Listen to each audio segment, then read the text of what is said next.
l'autre jour, je suis tombée sur ça. Candice, vous êtes hyper intelligente. Bah, en tout cas, plus qu'avant. Je sais pas si hyper, mais un peu plus qu'avant. Parce que j'ai vu justement le spectacle d'Alexandre Astier. Et il va en profiter pour nous faire réviser des petites notions un peu oubliées, faut le dire parfois, hein, on va le dire. Je sais pas, le système solaire, voilà, c'est très basique. Combien de planètes d'ailleurs dans le système solaire? Il y en a plein, 9, non? Ah bien. C'est ça. Bah, vous voyez, je l'ai appris, je l'ai retenu, évidemment. Chère Candice, permettez-moi de vous dire que vous avez retenu une information qui n'était pas dans le spectacle. On parle de Candice, mais monsieur à côté dont je connais pas le prénom, ça vaut pour vous aussi, hein. Combien de planètes on avait dit? 9, il y a Pluton qui est pas vraiment une planète. Non, mais on va pas polémiquer. Ah bah non, je vous le confirme, on va pas polémiquer, hein. Il y a 8 planètes et puis c'est tout. On va expliquer pourquoi calmement.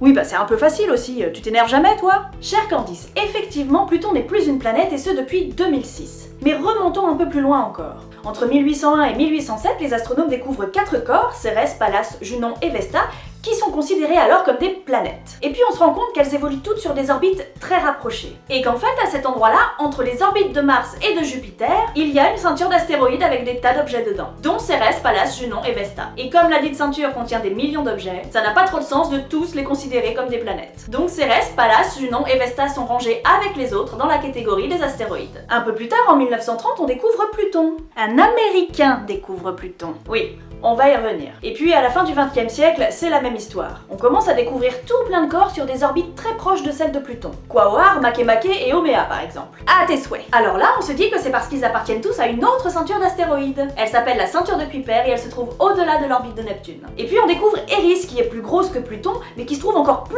loin que la ceinture de Kuiper. Et puis Sedna, dans le même coin qu'Eris. Le bordel quoi. Mais surtout, la plupart de ces gros objets des ceintures d'astéroïdes sont sphériques. Ils ne peuvent donc pas être qualifiés d'astéroïdes. Mais c'est difficile de leur donner le statut de planète. Le gros bordel. Disons que c'était problématique. Il a donc fallu clarifier la définition de planète. L'Union astronomique internationale s'est donc penchée sur la question en août 2006. Depuis, si vous voulez acquérir le statut de planète du système solaire, ah bah ouais, j'aimerais bien, ouais. Il faut obéir à 3 règles. Tourner autour du soleil, ça c'est bon. Être sphérique, ah merde. Et si on prend en compte que mon... Eh oh, ça valait le coup de tenter. Et avoir éliminé tout corps ressemblant qui évolue sur une orbite proche. Selon cette définition, Pluton ne respecte pas la 3e règle. Vous êtes le maillon faible, au revoir. Une nouvelle catégorie voit le jour, celle des planètes naines. Et voilà, chère Candice, il n'y a donc plus aucune polémique. Le système solaire compte 8 planètes, et à ce jour 5 planètes naines, dont Pluton et Cérès. Mais ça fait chier les Américains. Ah oui, voilà, on y revient donc. Pour 2 raisons. La première, c'est que Pluton était la seule planète, ou considérée comme telle à l'époque, découverte par un Américain. C'est vrai qu'ils l'ont un peu mauvaise. Et la deuxième, c'est qu'une sonde de la NASA nommée New Horizons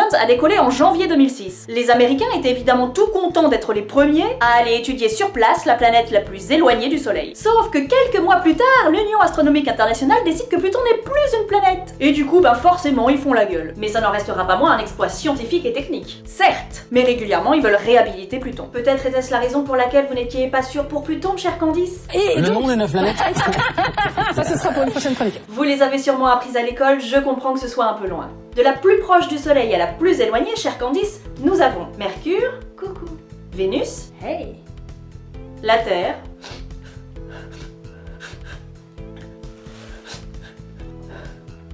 Mars. Oh mais quand est-ce que vous venez? Allez quoi, mais venez. Jupiter. Wesh gros, bien ou bien? Saturne. Oui, précieux. Uranus. Et Neptune. Eh les amis. Eh oh. Oh. Eh. Vous m'entendez? Pour les retenir plus facilement, il y a les fameuses phrases mnémotechniques. Me voici toute magnifique, je suis une nébuleuse. Mon violon tombe, mais je sauve une note. Monsieur, veuillez tirer ma jupe sans une niaiserie.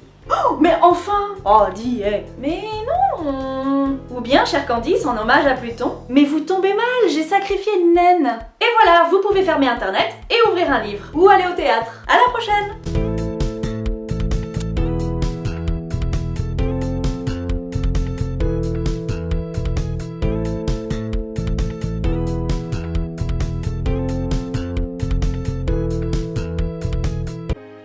Pourquoi la Terre elle pleure? Ah. Aïe. Parce qu'on n'a encore pas compris qu'on a toujours qu'elle.